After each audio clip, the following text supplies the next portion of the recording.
Hello, my name is Jacob Summer, and I will be presenting on the Refugee Act.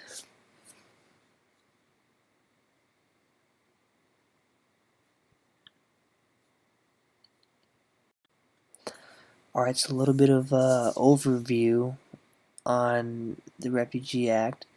The Refugee Act is a federal immigration law that was adopted in 1980 and was signed into law by President Jimmy Carter on March 18, 1980.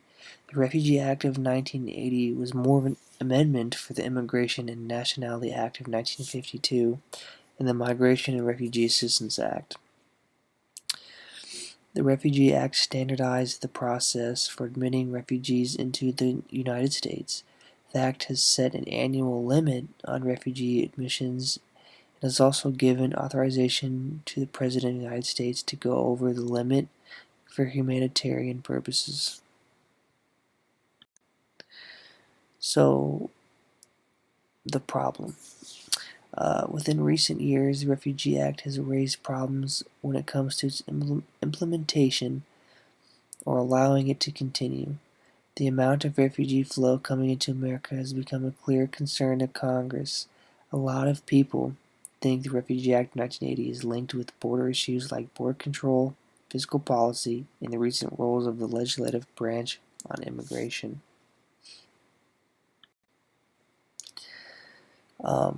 So, the Obama administration.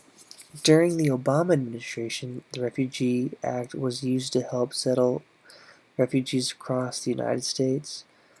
Obama eased up on certain restrictions to allow refugees from the Middle East to seek asylum in America, and he was able to double the number, or I guess the Obama administration was able to double the number of refugees before Trump took office. Obama's administration increased the budget of the Refugee Act to be able to allow more asylum seekers, refugees into the country, and doubled down on the idea of America being a safe haven for all.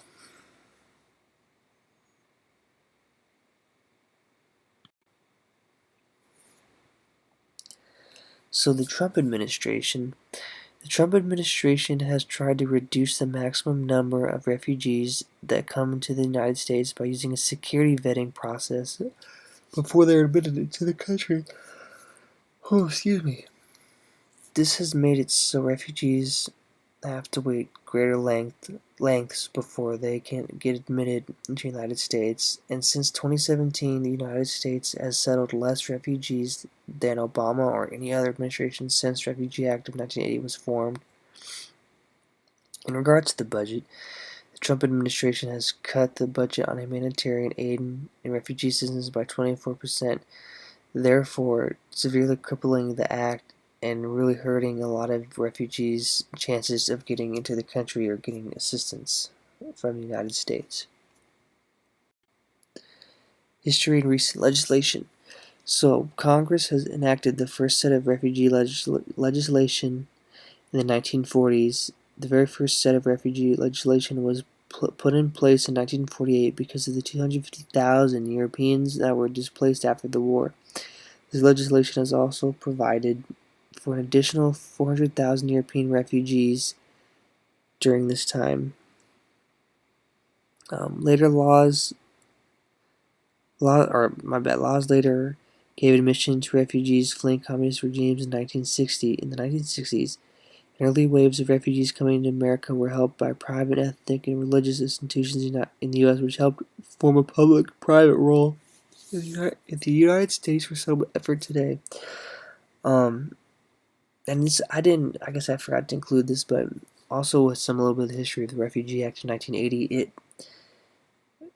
the reason it came to be in 1980 was because during Vietnam and after the years of the Vietnam War, many Vietnamese and Cambodian immigrants came to the United States, so the U.S. needed to officially make an act that really kind of set in stone what defines an immigrant and how we are going to treat them and what's the process of how they're going to live here. Anyway, some recent legislation was the bill H.R.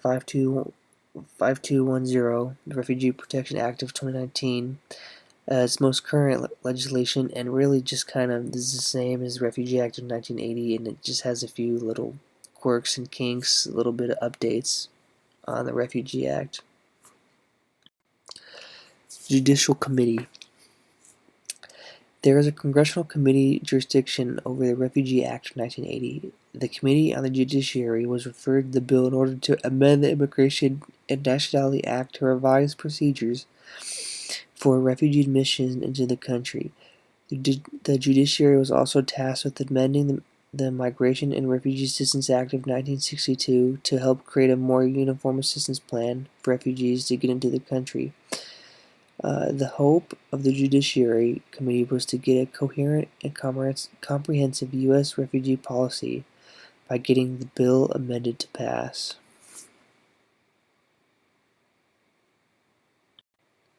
Alright, public opinion / interest groups. Expert opinion. When it comes to expert opinion on the Refugee Act, the Department of Homeland Security found the United States Citizenship and Immigration Services had naturalized many ineligible illegal aliens instead of refugees because of database errors. Immigration experts believe that the U.S. refugee vetting system is criminally responsible for allowing people to use fake identity to show they are refugees when in fact they are all illegal aliens who seek fraudulent citizenship due to regulations in the Refugee Act of 1980. Stakeholders. When a refugee is waiting to become a United States citizen, they qualify for federal public benefit programs like TANF, Temporary Assistance for Needy Families. This is a state and country-run program, so TANF is subject to the policies set up by the state and counties. Resettlement stakeholders can help partner with TANF more effectively by becoming familiar with the state or county-specific policies. This in turn allows for stakeholders to assist with TANF programs and help assist with refugees by following the rules and guidelines listed in the Refugee Act of 1980 to help give more support. Overall, the Office of Refugee Resettlement works with refugee resettlement stakeholders to help craft policies impacting refugee placement. Policy alternatives. Now, this was hard to find. I really didn't find much about policy alternatives on Refugee Act. One thing I did find was this H.R. 5210 Refugee Protection Act of 2019 bill that had been proposed by some congressional legislators. It is trying to become a law or signed into law. It pretty much is the same exact thing as the Refugee Act, but it helps. It's got more of like a modern spin on it, so it helps explain more on what a refugee is and how we need to, or how trying to, or the bill talks about trying to keep families, like not splitting up families, like keeping them together, like how the U.S. is going to try and kind of move past the vetting process to allow more refugees to be allowed into the United States. And this is my works cited. Thank you all for listening to this my presentation on the Refugee Act.